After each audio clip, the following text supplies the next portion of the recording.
Blood pooled beneath Sheriff Elijah Kane's body, spreading across the wooden planks of Bitter Creek's town square. His fingers clutched a single silver dollar, now stained crimson. 25 rifles surrounded him, barrels smoking in the Wyoming dust. A veiled Apache woman knelt beside him, her tears falling onto his chest wound, the same wound he'd carried 3 years ago, the same scar that had saved his life once before. Should have let her hang, someone muttered from the crowd. 14 days earlier, nobody imagined this moment. 14 days since Elijah paid $1 for a faceless woman at auction. $1 that bought a life, $1 that would cost everything. The Dalton gang leader stepped forward, gun aimed at Elijah's head. "Any last words, Sheriff?" But Elijah's eyes weren't on the gun. They were on the woman's hidden face, seeing what no one else could see, the truth that would destroy them all. Leave a like and share your thoughts in the comments along with the city you're watching. From now, let's continue with the story. 30 years before that bloody afternoon, Elijah Carter wasn't a sheriff. He was a wealthy arms dealer in Boston, selling Winchester rifles to anyone with cash. The military, ranchers. He never asked questions. Money talked louder than conscience. At 27, he met Sarah Thompson in a church social. She taught school, had gentle hands, and a mysterious scar running from her right ear to her jaw. When he asked about it, she smiled sadly. "I don't remember anything before I was 5 years old. The orphanage found me near the Apache territory. This scar is all I have from before." They married within 6 months. Elijah retired from the gun trade, or so he thought. One final shipment remained, 100 rifles, already paid for. He authorized the delivery, then moved Sarah west to Wyoming to start fresh with clean hands. 2 years later, he read the newspaper report that shattered his new life. Wounded Creek Massacre. 47 Apache dead, men, women, children, elders. The attacking gang had used brand new Winchester rifles. When authorities recovered the weapons, each bore the engraved initials ECC, Elijah Carter's personal mark of quality. He vomited for 3 days straight. Sarah found him burning all his business records in the backyard, sobbing like a child. "I killed them," he whispered. "All of them." She never learned the details. He couldn't bear to tell her. 15 years ago, Elijah became Bitter Creek's sheriff, not for glory or power, but for penance. Every arrest, every protection, every moment of service was an attempt to balance the scales. Sarah gave birth to their daughter Emma, a bright-eyed girl who loved horses and collecting wildflowers. For a while, Elijah almost believed he could outrun his past. 3 years ago, the bill came due. Diphtheria swept through Bitter Creek like wildfire. Sarah died in 3 days, her throat closing while Elijah held her hand helplessly. Emma followed 2 days later. The doctor said there was nothing anyone could do. Elijah buried them side by side on a hill overlooking the valley, then stopped speaking unless absolutely necessary. The other townspeople whispered he'd gone mad with grief. 2 months after the funeral, Elijah was escorting 2 prisoners through Granite Pass when gunfire erupted. His deputy, Tom Miller, fell first, shot through the heart. 5 masked riders surrounded Elijah. A bullet tore through his shoulder. He tumbled from his horse, blood soaking into the dirt. Through fading vision, he saw the riders approach to finish him. Then a war cry, an Apache battle call that split the twilight. A lone rider appeared, firing with impossible accuracy. 2 attackers dropped. A homemade smoke bomb exploded, chaos consuming the pass. Strong hands dragged Elijah onto a horse. He woke in a cave. A woman with a terrible facial scar sat by the fire, silent as stone. She'd bandaged his wound with strips of deerskin, stitched with animal sinew. Professional work, life-saving work. "Thank you," Elijah managed. She nodded once, then disappeared into the night. When dawn came, she was gone. Only a single eagle feather remained beside his gun. He searched for 3 months. No trace, like she'd been a ghost sent to balance some cosmic debt. Until that auction, the afternoon sun beat down mercilessly on Bitter Creek's town square, turning the wooden platform into a furnace. 200 people crowded around, drawn by rumors of something unusual at Silas Morgan's auction. Elijah stood at the back, arms crossed, watching with the detached awareness of a lawman who'd seen too much ugliness. Silas climbed onto the platform, his expensive boots thudding against weathered planks. Behind him, 2 ranch hands dragged a woman in chains. Her face was completely covered with rough brown cloth, tied tight at the neck. Only her eyes showed dark, unblinking, defiant even in degradation. "Ladies and gentlemen," Silas announced, voice carrying across the square, "today we auction something special. A genuine Apache squaw found near my property after my brother's murder. She won't talk, can't talk, or maybe just won't admit her crimes. Either way, she's yours for the right price." The woman stood perfectly straight, despite the chains. Something about her posture struck Elijah as familiar, though he couldn't place why. "She's one of them savages that attacked the wagon train last week," someone shouted. "Why ain't she hanged already?" "Because I'm a Christian man," Silas replied smoothly. "Prison's too good, hanging's too quick. Let her work off her debt to society in servitude. Besides, she's strong as an ox, good for heavy labor." Laughter rippled through the crowd. A child threw a small stone that bounced off the woman's shoulder. She didn't flinch. "Starting bid, $1. Silas's grin was wolfish. "That's right, folks.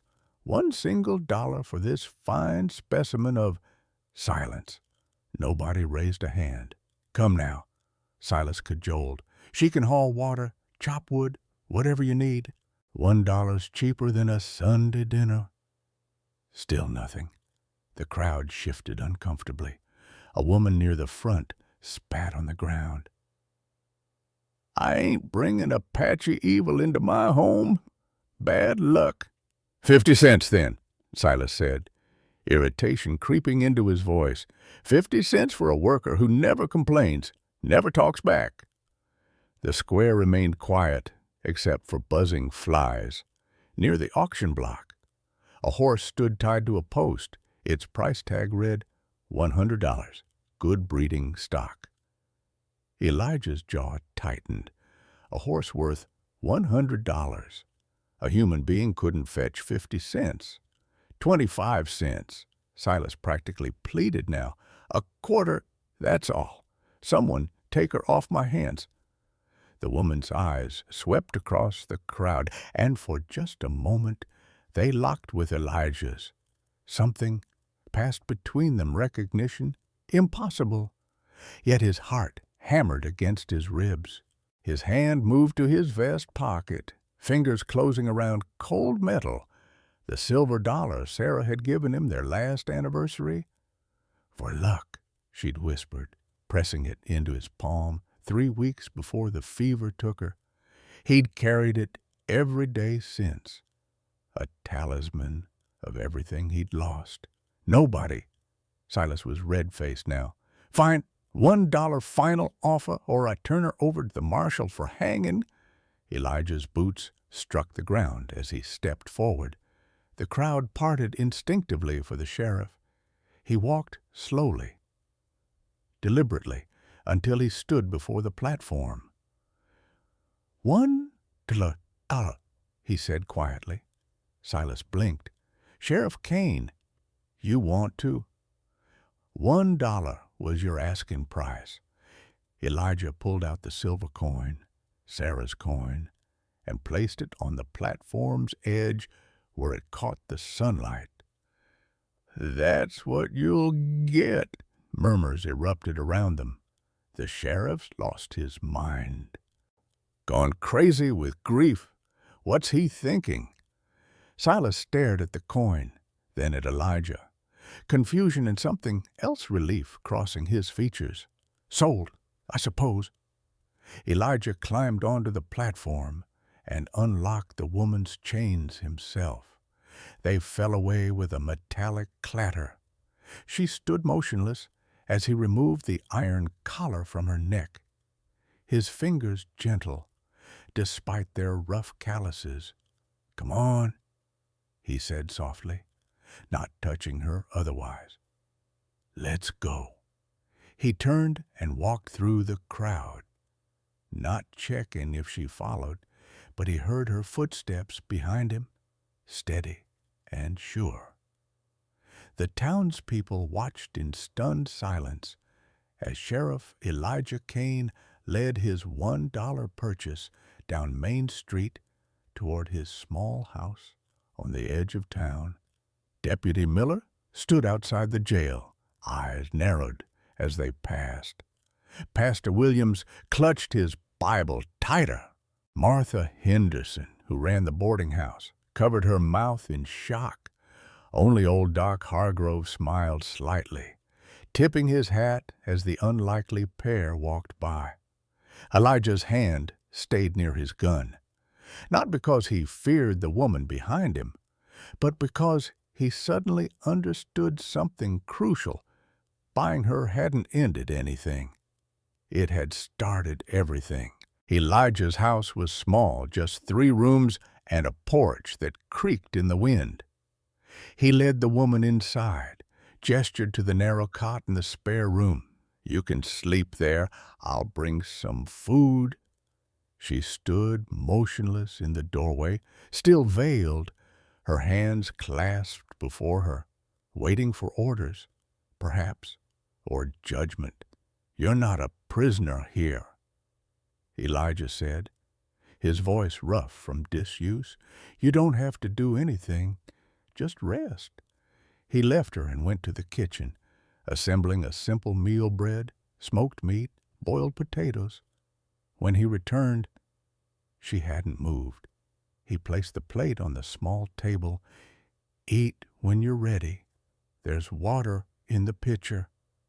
He paused. I won't hurt you. I won't ask questions you don't want to answer. Her shoulders relaxed, almost imperceptibly. Elijah nodded and walked out to the porch, settling into his worn, rocking chair. The evening stretched before him, painted in purples and golds. Sarah used to sit beside him here, her hand in his, counting stars until Emma called them back inside for bedtime stories. I don't know what I'm doing, he whispered to the empty chair. But she needed help. You'd understand that, wouldn't you? The wind answered with silence. Hours passed. Elijah dozed lightly, his lawman's instincts never fully sleeping. Around midnight, he heard movement, inside soft footsteps, the scrape of a chair, then, barely audible, the sound of crying, not loud, desperate sobs, but the quiet weeping of someone who'd learned tears changed nothing. He stayed on the porch, giving her privacy.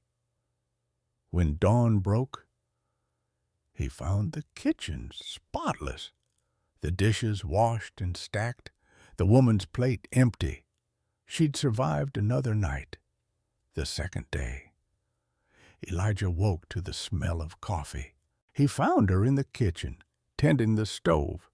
She'd already drawn water from the well, split kindling for the fire, and swept the floor, all before sunrise. "You don't need to do this," he said. She shook her head slightly and continued working. Her movements were efficient, practiced. This woman knew hardship, knew how to survive through labor. Elijah let her be.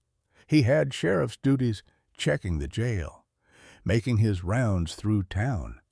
When he returned that afternoon, she'd mended a tear in his curtains, organized his scattered papers, and somehow coaxed his neglected vegetable garden back to life.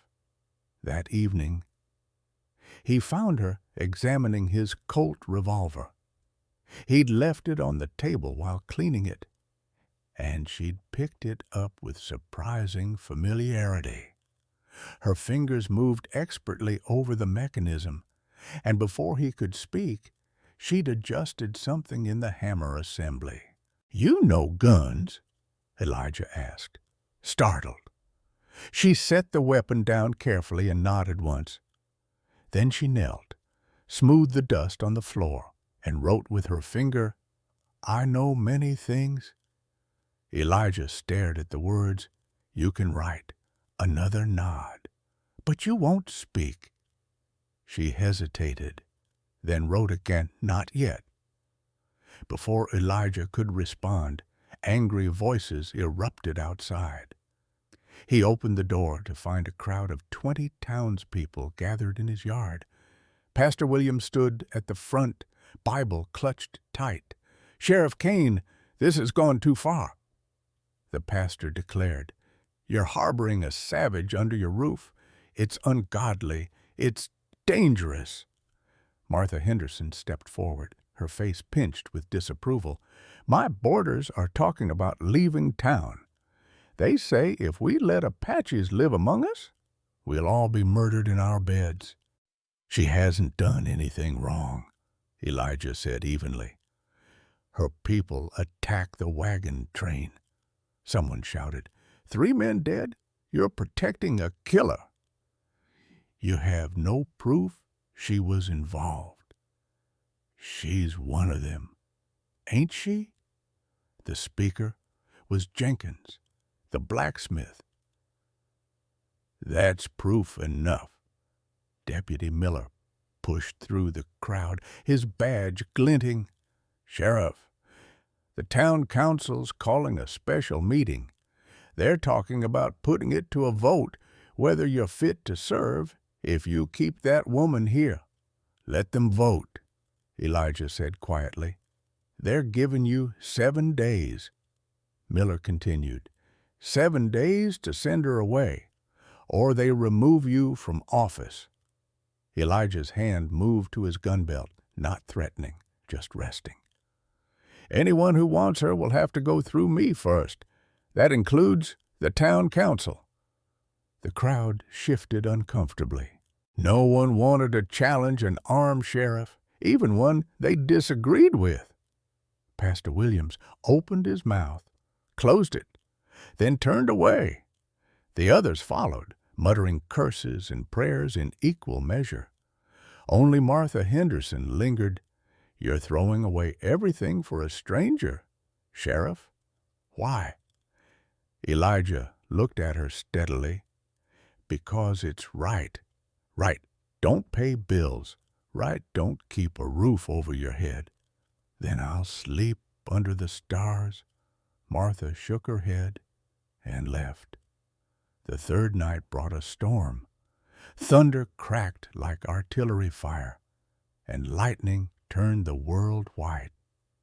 Elijah sat inside, watching the downpour through his window. The woman appeared from her room, carrying a cup of hot coffee she'd prepared. She offered it wordlessly. "Thank you," he said, accepting it. Lightning flashed, impossibly bright. In that split second of illumination, the wind from the open window caught her veil, lifting it just enough.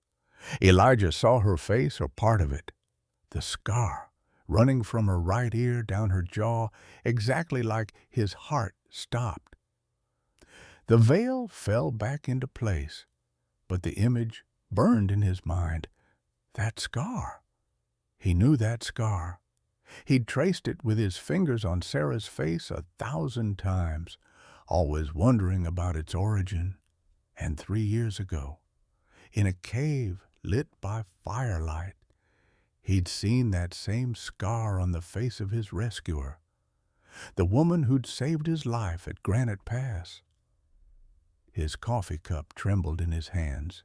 "You," he whispered, "you're the one who—" She stood perfectly still, and though he couldn't see her expression, her breathing had changed, faster, waiting. "Why," Elijah asked, "why did you save me that night?" She reached down and wrote in the dust on the floor, "Because someone had to." The morning after the storm, Elijah walked to his bedroom and opened the trunk at the foot of his bed. Beneath folded clothes and old letters lay a single eagle feather, perfectly preserved. The same feather he'd found 3 years ago in that cave, left beside his rifle like a blessing or a promise. He returned to the kitchen, where the woman sat at the table, her hands folded. Without speaking, he placed the feather before her. Her entire body went rigid. Her fingers reached out slowly, trembling, and touched the feather as if it might vanish. Then her shoulders began to shake. "You kept it," she whispered. Her voice was rough, unused, like rusted hinges finally opening. "You saved my life," Elijah said. "Why wouldn't I?" She lifted her veil with both hands, revealing her face fully for the first time. The scar was deep, deliberate, running from her ear to her chin, but her eyes, dark and ancient with grief, held Elijah transfixed. "My name is Aita," she said. "It means first to dance in my language, though I have not danced in many years." "Why did you save me that night?" Aita's fingers traced the eagle feather. "Because I understood what it meant to need saving, and because—" She paused, gathering strength. "Because I spent 30 years trying to save one person and failed. Perhaps I could save others instead." 30 years. "My daughter," Aita's voice cracked. Her name was Nadi. It means wise one. She was 3 years old when they took her. White men riding through our territory. They stole children to sell, or to raise as their own, or simply because they could. I searched for 3 years, asked every settlement, every fort, every mission. No one had seen her, or if they had, they would not tell an Apache woman. Elijah sat down heavily. "What happened then?" "I returned to my village at Wounded Creek. My husband had died while I searched. Sickness took him. My mother, my father, my brothers, they welcomed me back. They said perhaps Nady was with the spirits now, that I should make peace." Aita's hands clenched. "I tried for 2 years. I tried to accept it. And then the massacre." The words dropped like stones into dark water. 27 years ago, riders came at dawn with new rifles, fast-firing, accurate, the kind that changed warfare. We had old muskets, bows, knives. We had no chance. She closed her eyes. 47 people died. Everyone I loved, everyone I knew. I survived only because I was hunting in the hills. When I returned, there was nothing but smoke and blood." Elijah's chest tightened. He knew this story. He'd read about it in newspapers, had thrown up when he'd seen the weapons description. "The soldiers who came after to investigate," Aita continued, They found the rifles. Each one had initials carved into the stock. Eek. They said the guns were sold by an arms dealer back east, a man named... She looked at him directly. Elijah Carter. The room upon Elijah gripped the table's edge, his knuckles white. I did not know your name when I saved you, Aida said quietly. I knew only that you were dying, and I could help. After I left you in that cave, I saw your badge, your papers. I learned who you were, and I learned that you were the same Elijah Carter who sold those rifles. Oh, God! The words tore from Elijah's throat. Oh, God, no. I went back to the cave the next morning. I wanted to... She stopped. I do not know what I wanted. Answers, perhaps, or revenge. But you were already gone. Elijah stood abruptly, his chair clattering backward. He crossed to the mantel and pulled down a small wooden box. His hand shook so badly he could barely open it. Inside lay documents he'd tried to burn years ago, but couldn't quite destroy: ledgers, contracts, bills of sale, evidence of everything he'd done. I was that dealer, he said, his voice breaking. I sold 100 Winchester rifles, sir, to top quality, fast repeaters. I sold them to a middleman who paid cash, no questions.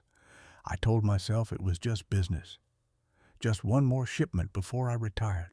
He threw the box across the room, papers scattering. I murdered your family.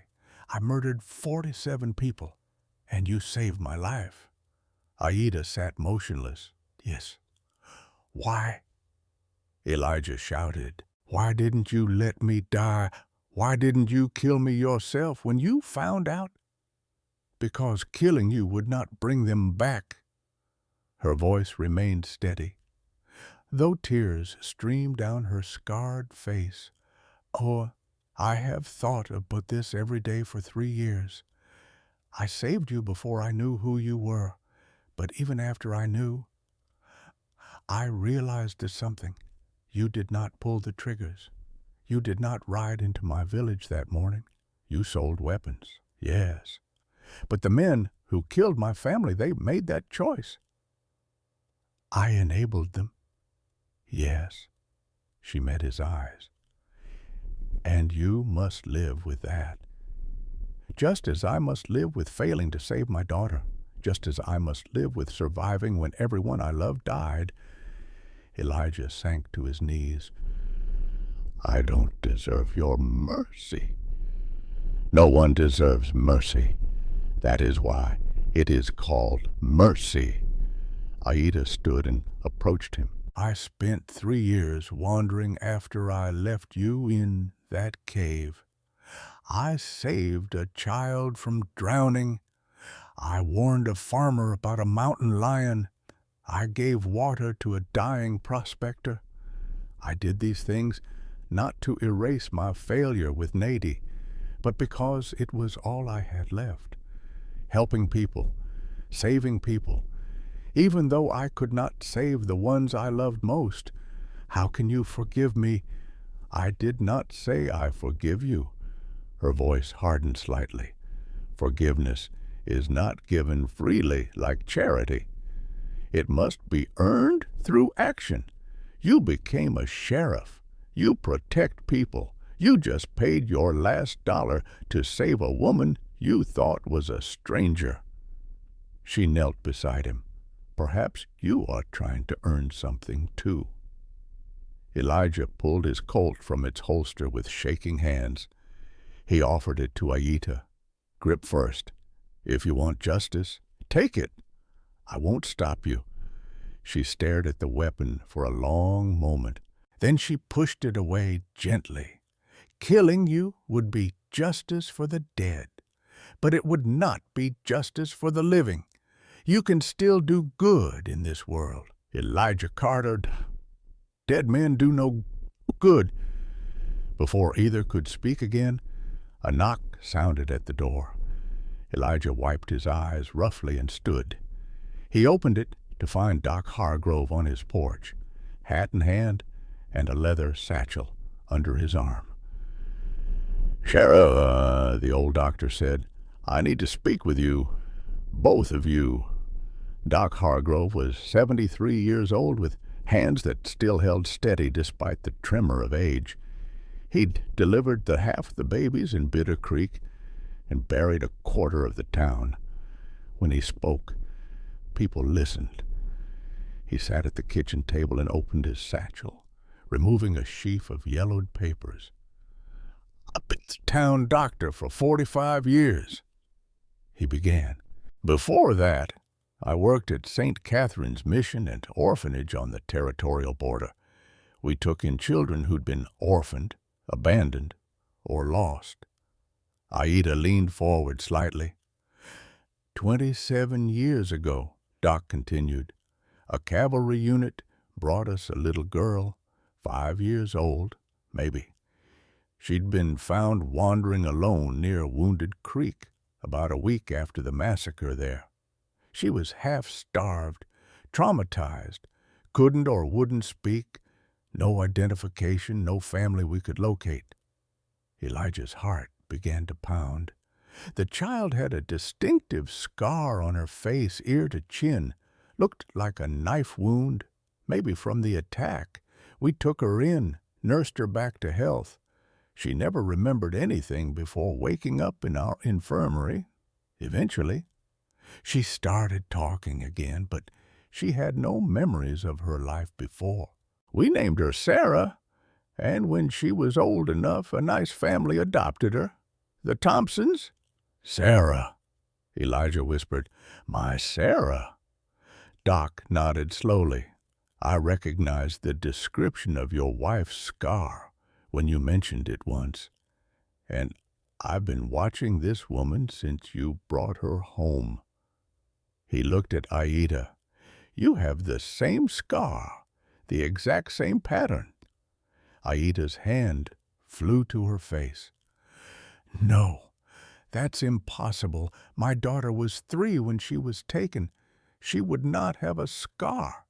"Unless she got it during the massacre," Doc interrupted. "During the confusion, the violence, a blade to the face, a fall, something that marked her." He pulled out a cracked photograph. "We took this at the orphanage, just one. The girl wouldn't sit still for long, but you can see the scar clearly." He laid the photograph on the table. It showed a small girl with dark eyes and dark hair, a terrible scar on her face, sitting beside a nun. But in the background, barely visible, was another figure, a young Apache woman, peeking through a window. "That window was at the back of the orphanage," Doc said. "Sometimes Native women would come, looking through our records, searching for stolen children. The nuns usually chased them away. But I took this picture because something about that woman's face, the desperate hope in it, stayed with me." Aida took the photograph with trembling hands. She stared at the young woman in the window, then at the scarred child. This was me, 30 years ago. I went to every orphanage, every mission, St. Catherine's. Yes, yes. I went there. They would not let me inside. But I looked through the windows. I saw so many children, but none were my Nady. "Because her face had changed," Doc said gently. "The scar made her look different, and she was older, bigger. You were looking for a 3-year-old. She was 5. Sarah," Aida breathed. "Sarah was Nady. My daughter lived. She grew up. Her voice broke completely. Elijah covered his face with both hands. "She married me. She had a child. She died 3 years ago. And she never knew. She never knew her mother spent 30 years searching for her. The three of them sat in silence, the weight of revelation crushing the air from the room. Somewhere outside, a crow called, "Inside." Three broken people tried to comprehend the cruel mathematics of fate. Aida had saved the husband of her daughter, the man whose guns killed her family, the man who'd given her a granddaughter she'd never met, and Sarah had died never knowing any of it. "I found her," Aida whispered finally. "I found her, but I am 30 years too late." For 3 days, Doc Hargrove worked in his office with the door locked. He examined the photograph through a magnifying glass, compared medical records from the orphanage with notes he'd made when treating Sarah years ago, and studied every detail he could remember about both women. Elijah barely slept. He sat with Aida, and together they pieced together Sarah's life from both directions, Aida's memories of baby Natty, Elijah's memories of grown Sarah. The scar was identical in placement and shape. Sarah's age matched perfectly. The location where she'd been found less than 2 miles from Wounded Creek, she had a birthmark, Aida said on the second day, on her left shoulder blade, shaped like a crescent moon. Elijah's breath caught. Sarah had that mark. I asked her about it once. She said she'd always had it as long as she could remember. Nadi loved horses, Aida continued, tears streaming. Even as a baby, she would reach for them, laugh when they came near. Sarah taught riding to the children in town. She said horses understood her in a way people sometimes didn't. Each shared memory was another nail in the coffin of doubt. By the third day, neither needed Doc's confirmation. They knew. But on the morning of the fourth day, Doc arrived with his findings. He spread papers across Elijah's kitchen table medical records, comparative analyses, testimony from old mission nuns he'd tracked down by telegram. "Every piece of evidence points to the same conclusion," Doc said, his voice heavy with the weight of it. Sarah Thompson was born Nady of the Wounded Creek Apache. She was Aida's daughter. The scar, the birthmark, the age, the location, it all matches. I'd stake my medical license on it. Aida made a sound like a wounded animal.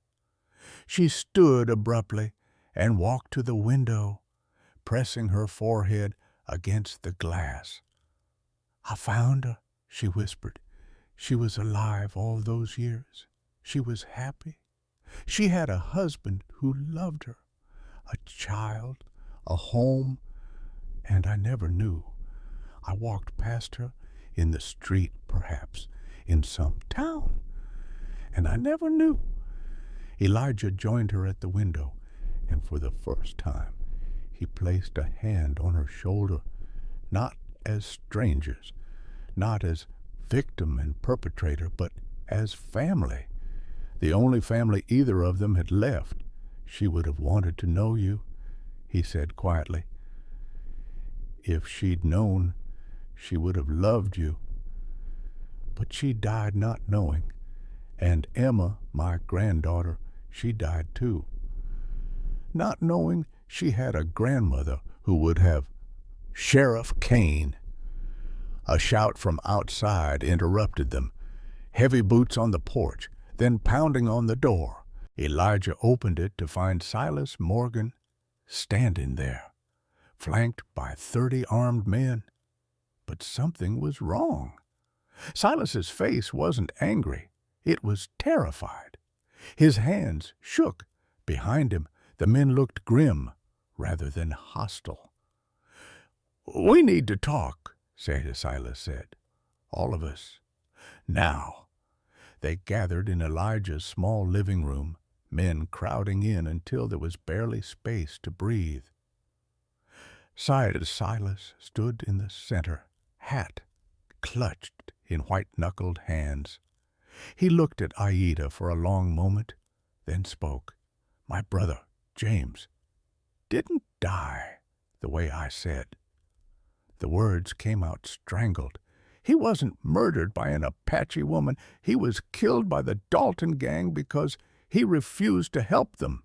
Silence crashed through the room. The Daltons have been running guns and stolen goods through this territory for 5 years. Silas continued. But they wanted to expand needed local cooperation. People who knew the land had influence. They approached James first. He was always the brave one, the righteous one. He told them to go to hell. Silas's voice broke. So they shot him, left his body near the river where this woman found him. She tried to help him, I know that now. She tried to save him, but he was already dying. The Daltons came back, found her trying to stop the bleeding, and they had their scapegoat. You knew this? Elijah's voice was dangerously quiet. You knew she was innocent, and you let her be sold like cattle. They threatened my family. Silas's composure shattered. Caleb Dalton came to my house with 5 men, put a gun to my wife's head, said if I didn't blame someone for James's death, he'd kill everyone I loved, my wife, my children, my elderly mother. He said make it an Apache, someone nobody would care about defending. So you chose her. I chose my family over a stranger. God forgive me. I chose my family. Silas looked at Aida, tears cutting tracks through the dust on his face. I told myself it was just servitude, not death, that whoever bought you would just put you to work, and eventually this would all blow over. I didn't think. You didn't think at all, Aida said coldly. It was the first time Elijah had heard true anger in her voice. You sacrificed me to save yourself. Yes. Silas didn't try to justify it further. And now the bills come due. Dalton sent word yesterday. They're coming in 2 days. They want you dead, he pointed at Aida. Because you saw James die and might figure out the truth. And they want you dead, pointing at Elijah. Because you're the one lawman in this territory who can't be bought or scared off. Let them come, Elijah said. You don't understand. Dalton's bringing 25 men, professionals, killers who've done this before. They're going to burn this town as an example to anyone else who might cause trouble. Doc Hargrove stepped forward. Then we fight. Every head turned toward the old doctor. He stood straight, despite his 73 years, his jaw set with determination that brooked no argument. We fight, Doc repeated. I've kept silent about too many things in my life, kept secrets that maybe should have been told. I won't be silent while good people are murdered. Doc, you're talking about war, one of the townsmen said nervously.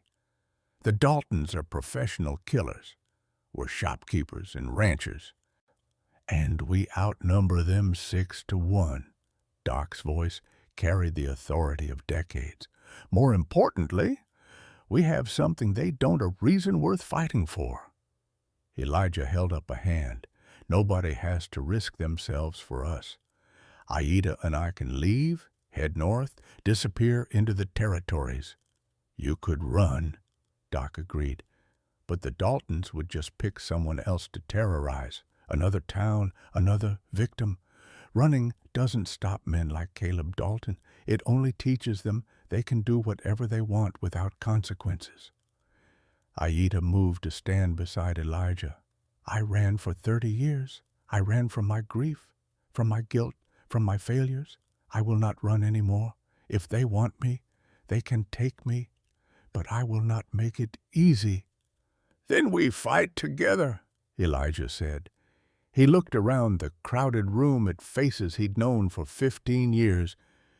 But I won't order anyone to stay. This isn't your fight. Martha Henderson pushed through the crowd.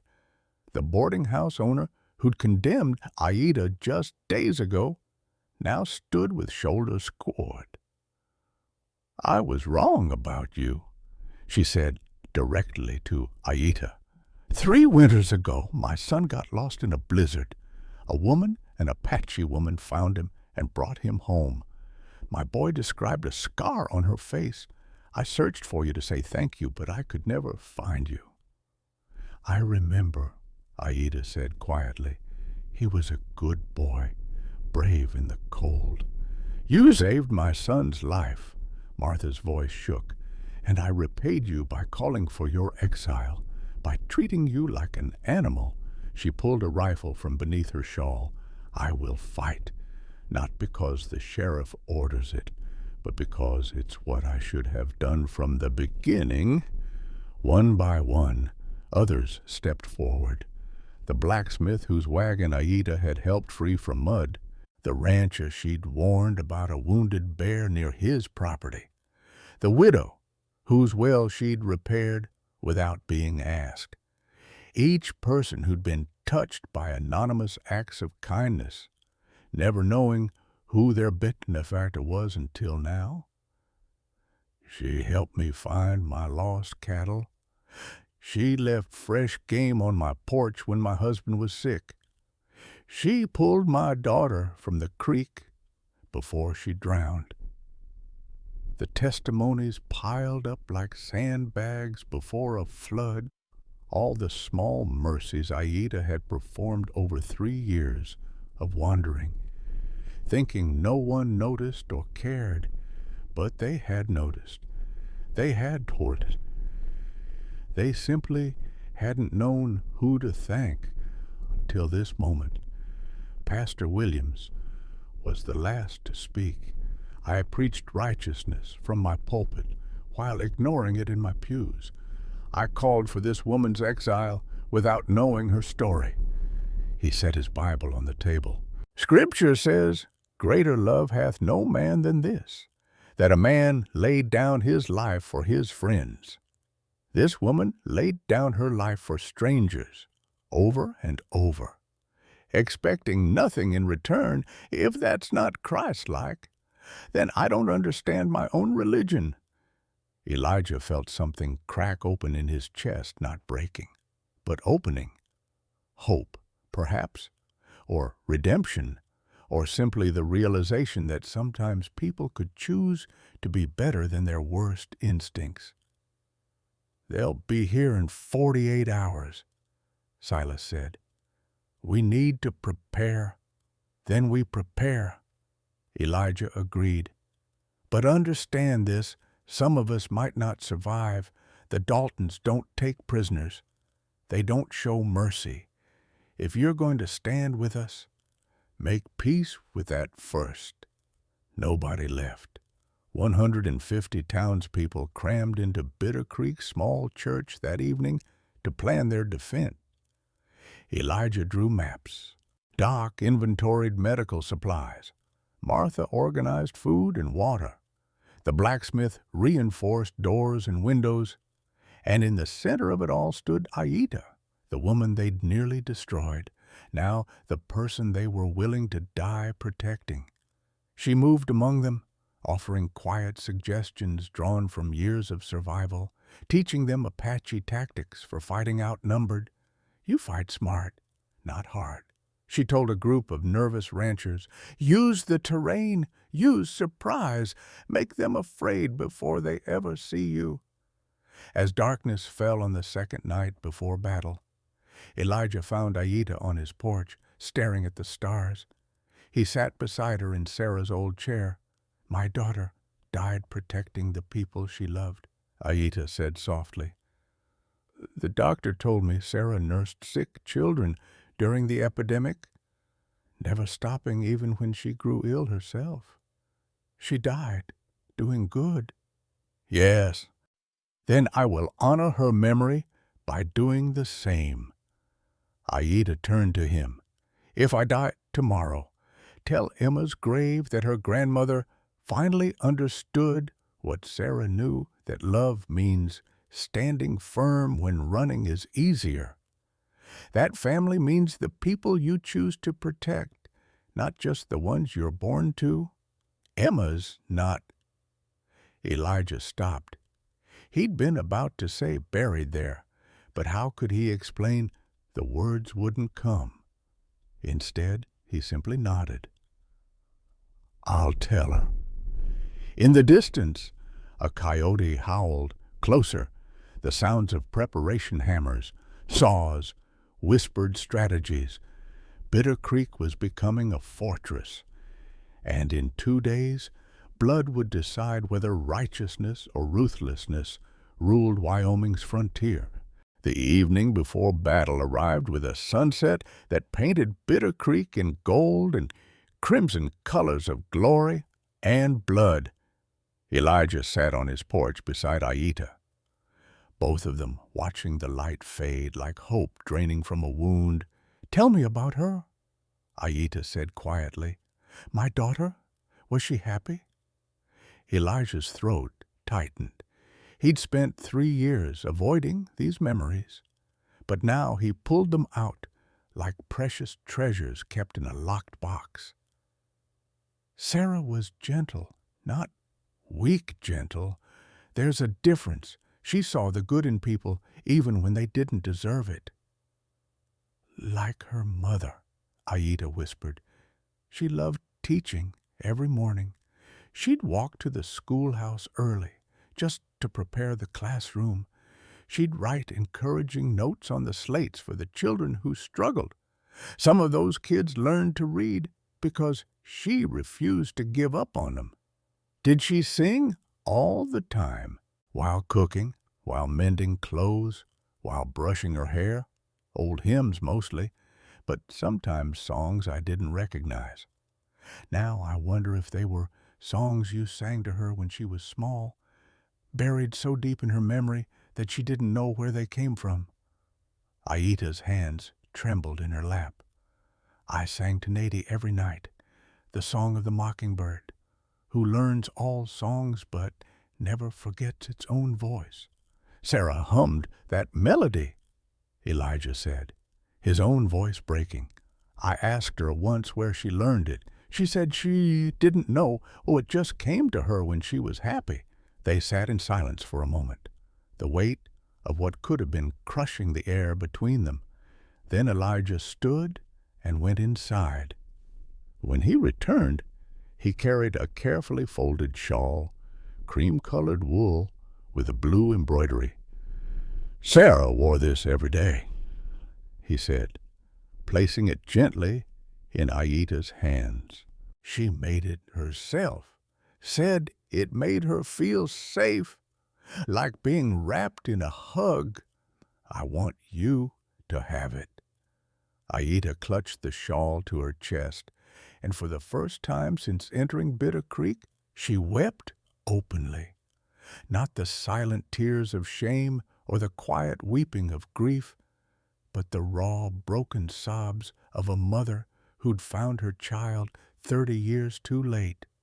My baby, she gasped. My little Nady. She grew up. She was happy. She was loved. Elijah knelt beside her chair. She was all those things because of you. You gave her life. You gave her 3 years of love that shaped who she became. And when she was taken, you never stopped searching. That love, it stayed with her somehow. It made her the woman who could love others so deeply. I should have found her sooner. You found her now, Elijah said, through me, through this moment. Sarah would say, that's God's strange timing, not your failure. Aita pressed the shawl to her face, breathing in the faint scent that still clung to the fabric, lavender and wood smoke, the smell of a life fully lived. If I die tomorrow, she said, I die knowing my daughter was happy. That is more than I had a week ago. You're not going to die tomorrow. None of us know that. She looked at him with ancient eyes. But I am not afraid anymore. I have been dead inside for 30 years. Whatever happens tomorrow, I am already more alive than I have been since the day they took Nady from me. Midnight brought a different kind of darkness. Elijah woke to the sound of his back door creaking open. His hand moved instinctively to his pistol, and he crept silently through the house. Deputy Miller stood in the kitchen, lit by moonlight through the window. He held a small bottle, pouring powder into the water pitcher on the counter. Poison. Step away from that, Elijah said quietly, his gun raised. Miller spun, his hand darting for his weapon, but Aida was faster. She emerged from the shadows, a kitchen knife flashing. Miller yelped and stumbled backward, the poison bottle shattering on the floor. "You!" Elijah breathed, the pieces falling into place. "You've been working with Dalton all along." Miller's face twisted with rage and fear. "You think you're so righteous. Sheriff, you think being noble matters out here. Dalton owns this territory. He owns the judges, the marshals, half the damn army. Fighting him is suicide. So you joined him instead. I survived." Miller backed toward the door. 3 years ago, I helped to set up that ambush in Granite Pass. We were supposed to kill you, take your prisoners, and collect the bounty. But this Apache witch saved you. He spat toward Aida. Then when you brought her here, Dalton saw his chance to clean up all the loose ends at once. "The ambush," Elijah said, his mind racing. "You were there. You fell off your horse, but you weren't shot. You faked it. Had to make it look real." Miller's hand found the doorknob. "And Sarah. That sickness that killed her, I made sure her medicine had a little something extra. Dalton wanted you broken, alone, easy to control. A grieving widower makes mistakes." The words hit Elijah like bullets. "You murdered my wife. I did my job." Miller yanked the door open. "And tomorrow, Dalton will finish his. You're all dead. Every single one of you." He ran into the night. Elijah raised his gun to shoot, but Aida caught his arm. "Let him go," she said. "Let him tell Dalton we know they're coming. Let them understand we're not afraid." But Elijah wasn't listening. His legs gave out, and he sank to the floor. "Sarah! He killed Sarah. It wasn't the disease. It was murder." Aida knelt beside him, and for the second time that night, they wept together, not for what they would face in the morning, but for what they'd already lost to men like Miller and Dalton, for the years stolen, for the love cut short, for the daughter and wife who died not knowing the truth. Dawn came too fast. By 6 in the morning, riders appeared on the horizon, 25 men on horseback, armed with repeating rifles and enough ammunition to level the town. They rode in formation, professional and deadly, surrounding Bitter Creek in a loose circle. Their leader dismounted in the center of the main street. Caleb Dalton was 45, lean as a whip, with eyes like chips of flint. He wore expensive clothes under a trail duster, the outfit of a man who made death profitable. "Sheriff Kane," Dalton called out, "I'm here for the Apache woman and for you. Send them out, and the rest of your people can live. You've got 1 hour to decide." Elijah stood on his porch, Aida beside him. Behind them, the townspeople had taken up positions in windows, on rooftops, behind barricades, 80 guns against 25. But Dalton's men were professionals, veterans of range wars and border conflicts. They'd done this before. The church bell began to toll, counting down the hour. Each chime felt like a hammer blow against Elijah's skull. 60 minutes to live or die. 60 minutes for righteousness to prove itself stronger than ruthlessness. At the 30-minute mark, Elijah walked out alone to meet Dalton in the street. "Let the town go. Take me and Aida. That's what you really want." Dalton smiled, showing too many teeth. "That was the deal, Sheriff.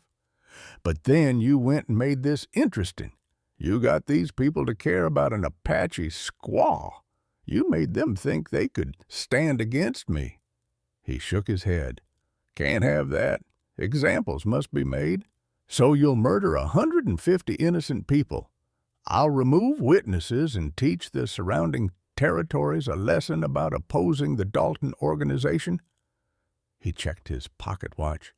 29 minutes left. Sheriff, use them to make peace with your God." Elijah walked back to the defensive line. His shoulder throbbed where Miller had shot him 3 years ago. Phantom pain from an old wound.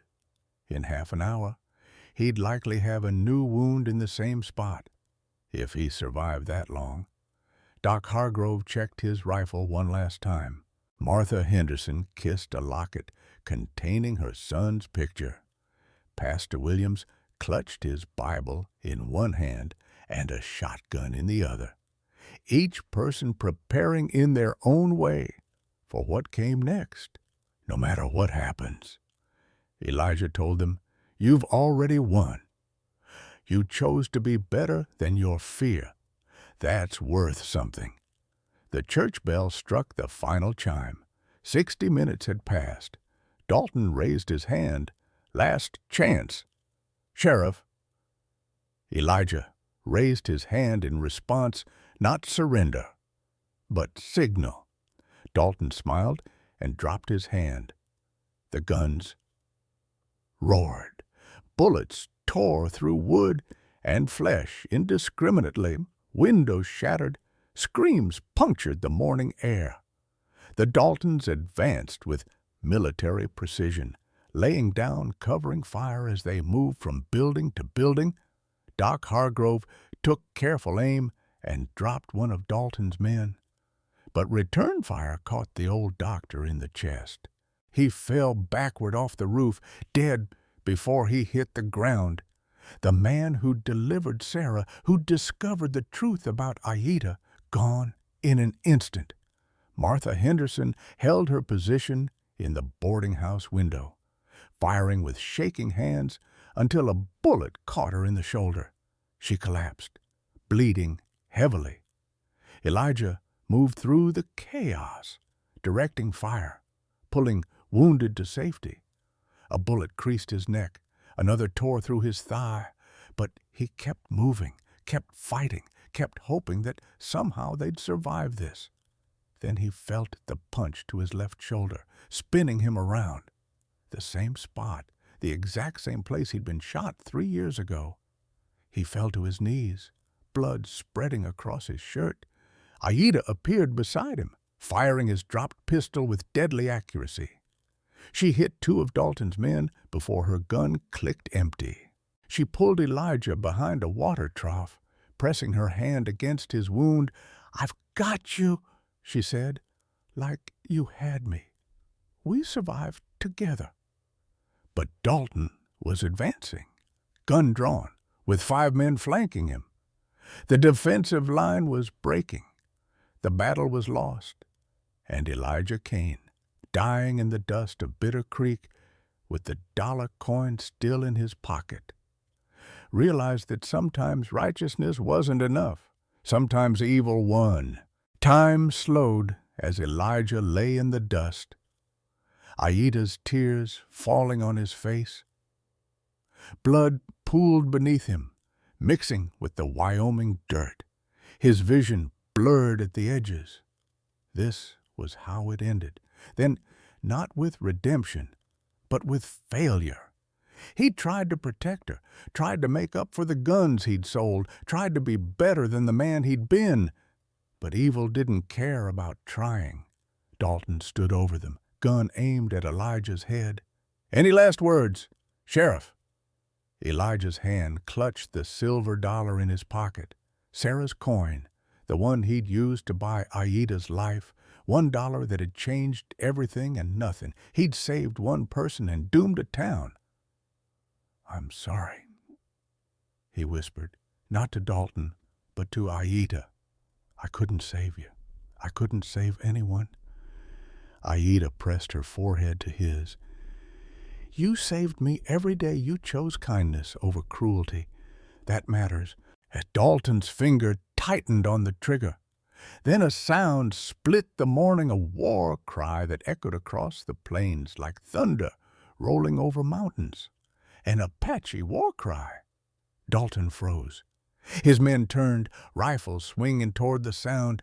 From the eastern ridge, 40 riders appeared, moving with the fluid grace of people who'd been born on horseback. They weren't cavalry. They weren't settlers. They were Apache warriors, painted for battle, weapons raised, and leading them was a child, a girl no more than 8 years old, riding a painted mare with the confidence of someone 3 times her age. She wore deerskin clothing decorated with beadwork, her dark hair braided with feathers. And on her face, Elijah's heart stopped on her face were Sarah's eyes, Sarah's nose, Sarah's determined jaw. "Emma," he breathed. "Oh, God, Emma." The girl raised her hand, and the Apache warriors behind her let loose a volley of arrows that darkened the sky. Dalton's men scattered, diving for cover as shafts found flesh. 3 men fell in the first seconds. "What the hell?" Dalton shouted. Firing wildly, Emma's mare charged forward, and she rode like she'd been born in the saddle. The warriors followed, sweeping into town with terrifying efficiency. They'd fought cavalry, rangers, and every stripe of white aggressor. Dalton's hired guns didn't stand a chance. Elijah tried to sit up, but the world spun. How she died. She died 3 years ago. Aida was staring at the girl with wonder and recognition. "No," she whispered. "No, she didn't. I knew. I've known for a week." "What?" "When I went into the mountains looking for herbs," Aida said quickly, binding Elijah's wound with strips from her shawl, Sarah's shawl. "I found an Apache camp. They'd taken in survivors, refugees from other massacres. And there was a girl, a white girl who spoke Apache as fluently as English. She told me her name was Emma, that her mother died of sickness. Her father was a sheriff, and 3 years ago, an Apache medicine woman had pulled her from her sickbed when everyone thought she was dead." Elijah's mind reeled. "But we buried her. I stood at her grave." "You buried an empty coffin," Aida said. "The medicine woman, Night Heron, told me she'd felt life in the child when others had given up. She took Emma in the night, brought her to the mountains, nursed her back to health using old remedies. By the time Emma recovered, weeks had passed, so Night Heron thought bringing her back would cause more pain, reopening a wound the father had begun to heal. So she raised Emma as Apache, teaching her both worlds." "You knew," Elijah's voice broke. "You knew my daughter was alive, and you didn't tell me. I planned to tell you after the battle. I didn't want you distracted. And I wasn't certain," Aida's voice cracked, "I wasn't certain Emma would want to return to a father who'd buried her and moved on. But when I told her about Dalton, about the attack, she insisted on coming. She said, 'That's my father, that's my family. We fight for family.'" Emma wheeled her horse around and rode directly toward them. She dismounted in a fluid motion and ran to Elijah, tears streaming down her face. "Daddy," she said in a voice that was older, stronger, but unmistakably his daughter's. "Daddy, I'm here." You're not alone." Elijah reached up with his good arm and pulled her close, sobbing, "Emma, my Emma, you're alive. You're real. I am real." She pressed her face against his chest. "And this is my grandmother." She looked at Aida with tears of joy. Night Heron showed me the photograph. She told me my real mother had been stolen from her Apache family, that my mother's mother never stopped searching. When you found me in the camp, when you told me your name, I knew you were family." Aida's hands trembled as she touched Emma's face. 3 generations, grandmother, father-in-law, and granddaughter, connected by blood and loss and impossible survival. "Your mother would be so proud," Aida whispered. "My Natty, my Israel, she lives in you." But the battle still raged around them. An Apache warrior fell nearby, shot through the leg. Martha Henderson, despite her shoulder wound, dragged him to safety and began bandaging his injury. The town and the Apache fighting together against the real enemy. Dalton rallied his remaining men, 15 now, their formation broken but still dangerous. They fell back to the bank building, using it as a fortress. But they were surrounded. The Apache warriors on one side, the townspeople on the other. "This isn't over!" Dalton screamed. "I'll burn this whole town down." Emma stood, pulling a bow from her back. "You've burned enough." She knocked an arrow with the calm precision of someone who'd been trained by masters. The arrow flew true, catching Dalton in his gun arm. He dropped his weapon with a howl of pain. The remaining Dalton men saw their leader wounded, saw themselves outnumbered and outfought, and made the only choice that made sense. They threw down their weapons. The battle was over. As the dust settled, Elijah heard new sounds, the thunder of hooves from the west. He turned his head to see Marshal Hayes riding in with 20 cavalry soldiers and a man in a lawyer's suit. "We got the telegram about Dalton," Hayes called out. "Came as fast as we could." He looked around at the carnage, the mixed force of townsfolk and Apache, the bodies of Dalton's men scattered across the street. "Looks like you didn't need us." The lawyer dismounted, carrying an official satchel. "I'm Attorney Morrison from Cheyenne. I have documentation proving Aida's innocence in the murder of James Morgan. Witness testimony from Miller. He confessed everything before the marshal arrested him last night, and I have arrest warrants for Caleb Dalton on 47 counts of murder." 47, Aida repeated softly. "The same number as my village." "Justice for Wounded Creek," the lawyer said. "And justice for James Morgan. Dalton's organization is finished." Dalton was hauled away in chains, screaming threats that no one heard. His surviving men were rounded up, and in the center of Bitter Creek's blood-stained square, 3 generations embraced, Elijah pulled both Aida and Emma close, his blood mixing with their tears. "We're family," he said, "broken and strange and cobbled together from tragedy, but we're family." Emma nodded against his chest.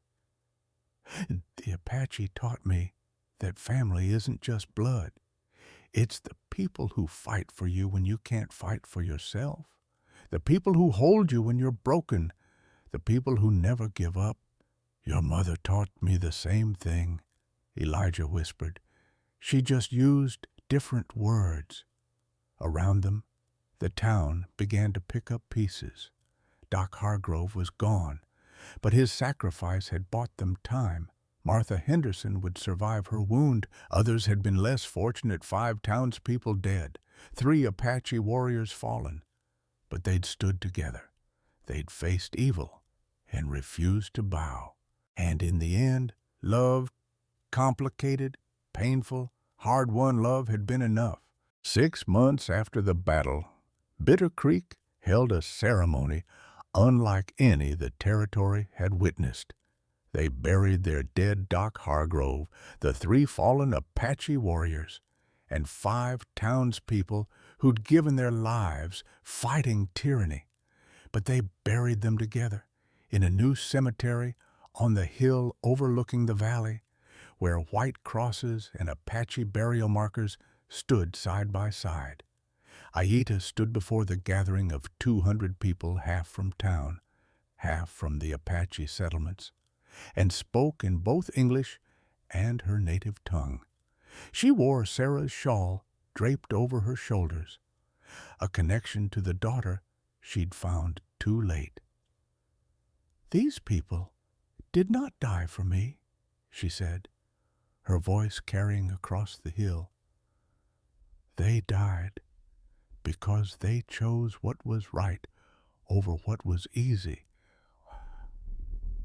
That choice honors every person who has ever been told they don't matter, every person who has been sold for $1 or less, every person who has been judged by their skin instead of their spirit." She turned to Doc Hargrove's grave, where his medical bag had been placed as a marker. "This man discovered a truth that changed my life. He could have kept silent, but he spoke. He could have stayed safe, but he fought. His legacy is not the lives he saved in his practice, but the courage he showed when courage was needed most." Pastor Williams stepped forward and read from his Bible. But then he did something unprecedented. He invited an Apache medicine man to perform a blessing. The 2 holy men from different worlds and different gods spoke words of peace over the graves while the crowd stood in respectful silence. But they planted 47 oak trees in a grove near the cemetery, one for each Apache killed at Wounded Creek 30 years ago. On each tree, they carved a name. Aita walked from tree to tree, touching each carved letter, speaking the names aloud. Her husband, her mother, her father, her brothers and sisters and cousins, all the people she'd carried in her heart for 3 decades. Emma stood beside her, placing wildflowers at the base of each tree. The girl wore a dress of deerskin decorated with beadwork and ribbons, a blend of both her cultures, refusing to choose one over the other. "They live in these trees now," Emma said. "The Apache way teaches that spirits stay in growing things. Every spring, when these trees bloom, we'll remember." The town itself transformed in those 6 months. The sign at the entrance no longer read Bitter Creek. By unanimous vote, they'd changed it to Redemption Creek, a name that captured the truth of what had happened here, a town that had chosen to be better than its prejudices. The old schoolhouse where Sarah once taught was renamed Sarah Aita School. Inside, both white children and Apache children learned together reading, writing, arithmetic, but also Apache history, traditional crafts, and the stories of both peoples. Emma taught writing to the younger children just as her mother had done. Watching her, Elijah could see Sarah in every gesture, every patient correction, every encouraging smile. Aita opened a cultural center in a building donated by Silas Morgan. He'd spent months trying to atone for his cowardice, and this was part of it. The center taught Apache language, showed traditional arts, and served as a gathering place where both cultures could meet without suspicion or fear. The territorial government, embarrassed by how close they'd come to executing an innocent woman, awarded Aita $2,000 in compensation. She used half to fund the cultural center and divided the rest among the families who'd lost people in the battle, "Money can't buy back the dead," she said when people protested her generosity. "But it can help the living build something worth living for." The townspeople raised another $1,000 to pay off Elijah's debts. His house, which he'd mortgaged to hire a lawyer, was free and clear. More importantly, they'd raised enough to expand it. The small 3-room cabin became a proper home with space for a family, Elijah, Aida, and Emma under one roof. Silas Morgan, despite his wealth, gave $5,000. "It's blood money," he said when presenting it to Aida. "Every cent I made while staying silent about Dalton's crimes, I can't spend it.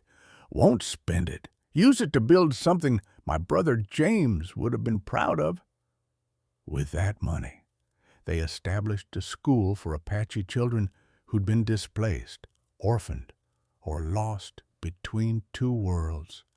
A place where being Apache wasn't a crime or a shame, but a heritage worth preserving.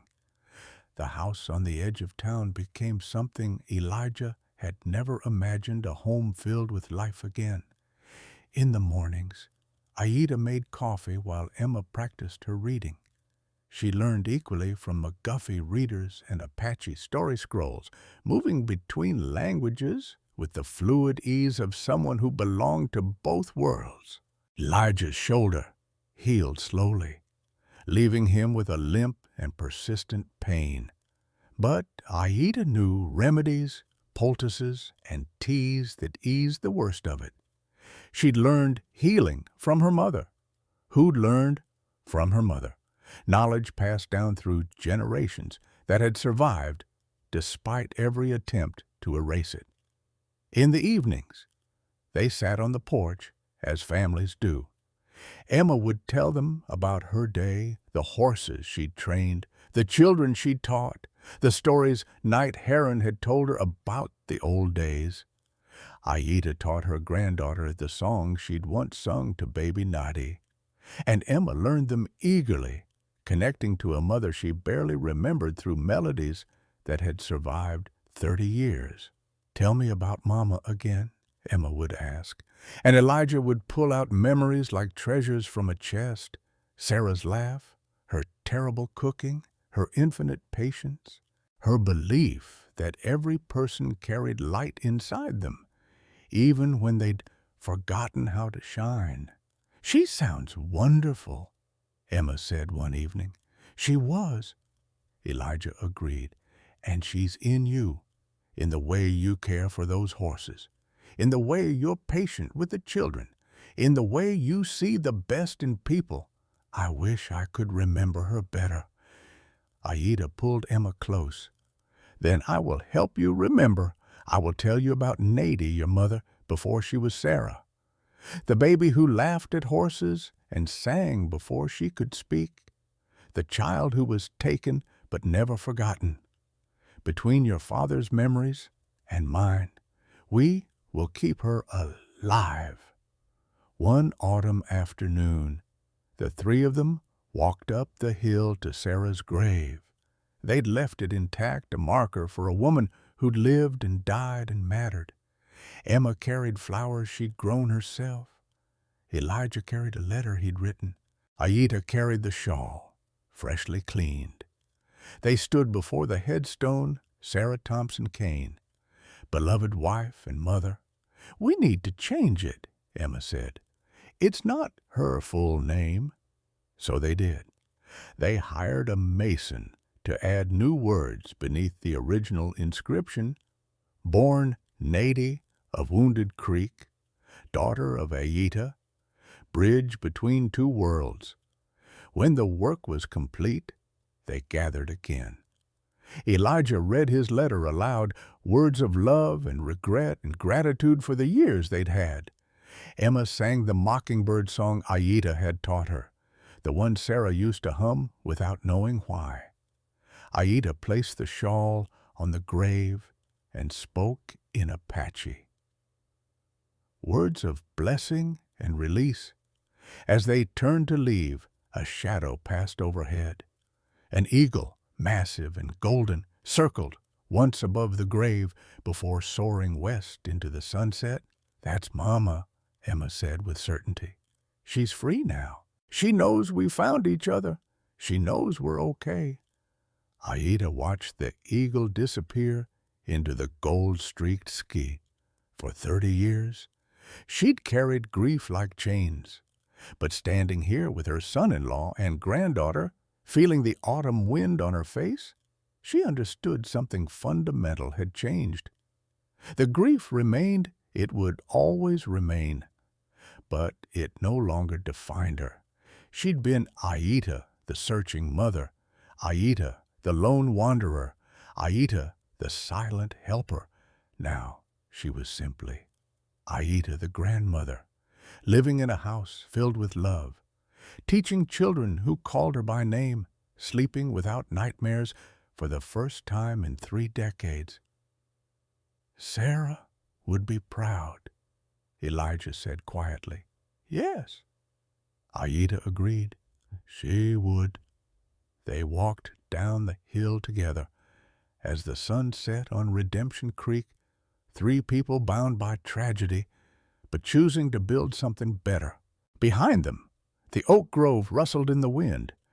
47 trees growing strong, their roots deep in Wyoming soil, their branches reaching toward the same sky that covered them all. And on Sarah's grave, the shawl fluttered like a blessing.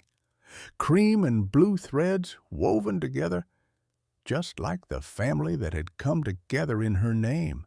I'm telling you this story because I'm Martha Henderson, and I witnessed it all from my boarding house window. I'm in my golden years now. But I remember the day Sheriff Kane paid $1 for Aida like it was yesterday. That single dollar taught our town something we'd forgotten, that a person's worth isn't measured in currency, but in the love they give when no one's watching. We learned that family isn't always the one you're born into. Sometimes it's the grandmother you find at 70, the granddaughter who returns from the dead, the father-in-law who becomes a son. Elijah sold guns that killed Aida's family, yet she saved his life. That's not logic, that's grace. That's the kind of forgiveness that changes everything. If you're carrying guilt about something you did years ago, remember Elijah. If you're holding on to anger that's eating you, remember Aida. If you think you've lost everything that matters, remember Emma riding over that hill when all hope seemed gone.